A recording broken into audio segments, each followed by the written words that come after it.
ہاں میں کیوں نہ کہوں، جو سودی مراکز ہیں میں یہی کہوں گا، ایسے بینکوں کی چوکیداری بھی حرام ہے، وہاں کی کلرکی بھی حرام ہے، وہاں لکھنے والے بھی حرام، جہاں سود معاملات ہوتے۔ میں تو مجبور ہوں، مولانا یوسف صاحب ندوانی شہید اسلام رحمۃ اللہ علیہ سے کسی نے کہا حضرت کیا کرے، پیسے کہاں رکھے؟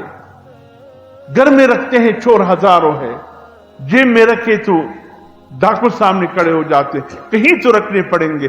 فرمایا پھر بینک کی سیونگ اکاؤنٹ میں مت رکھو، کرنٹ میں رکھو، تب بھی اللہ سے توبہ استغفار کرو۔ تم تو سود نہیں کھاؤ گے، لیکن تمہارے پیسے بینک والے آگے سود پر دیں گے۔ ہمارے ملک کے جو نظام کا بیڑا غرق ہے یہ سود کی وجہ سے۔ یہ کل پرسوں جو علماء جمع تھے یہ ایسے نہیں تھے، یہ خالی خولی باتیں نہیں ہیں، یہ حقیقت ہے۔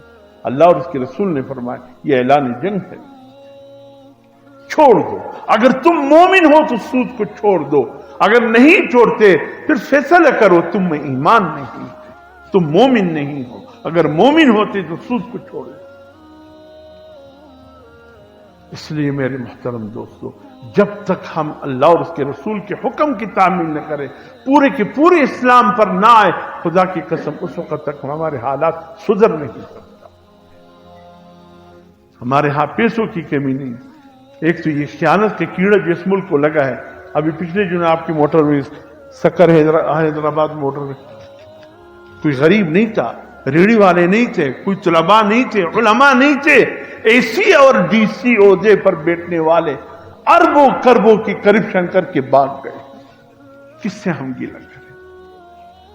ملکی نظام میں جو خانہ پوری ہوئی ہیں، جو آئے ہیں، وہ اس قسم کے ہیں۔ اللہ نے بہت دیا ہے اس ملک کو، لیکن جو چلانے والے ہیں وہ بدبخت ہیں۔ گیس نہیں، یہ گیس نہیں، یہ گیس نہیں، اللہ کے خزانے ہیں گیس کے، جو تقسیم کنندگان ہے وہ بدبخت ہے۔ بجلی نہیں ہے، بجلی کے خزانے ہیں اس ملک میں، تقسیم کرنے والے بدبخت ہیں، اور کچھ بھی نہیں ہے۔ اللہ نے اس ملک کو ہر چیز سے نوازے، خدا کی قسم۔ آج بھی سیلاب والے بے آسرا پڑے ہیں، بے آسرا پڑے ہیں، خدا کی قسم۔ کیا پانی پیتے ہیں؟ زہر آلود پانی پیتے ہیں۔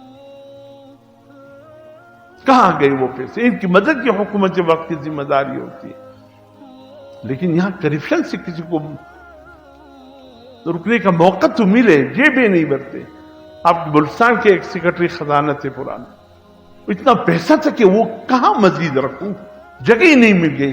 پرانے سوٹکیس بھی بھر گئے، پرانے ٹینکے بھی بھر گئے، حتیٰ کہ جو پلنگے تھے وہ فوم کی جگہ نوٹوں کی گدڑے بچھا دیے، بھیڑا گھر کر کے رکھ دیا۔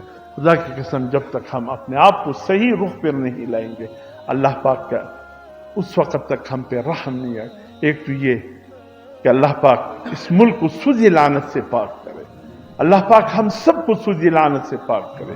یہ بچت اسکیموں میں جو آپ کا پیسہ ہے، بیمہ پالیسیوں میں ہے، خدا کے لیے اللہ کے سامنے سرخرو ہو جاؤ، بندوں کے سامنے نہیں، نکال دیے، سب سودی لین دین ہے۔ کیا کرے، کاروبار بھی کرتے ہیں، وہاں بھی برا حال ہے۔ ایسے افراد ٹکراتے، ظاہر میں تو ایسا لگتا ہے کہ وقت کا جنید بغدادی اور امام غزالی ہے، جب 2 مہینے کے بعد نتیجات ہے، پیسے ڈوبس ہوئے، پیسہ آپ کا ڈوب گیا، انسان کس پر بھروسہ کرے؟ یہ بھی تو مسئلے بنے ہوئے۔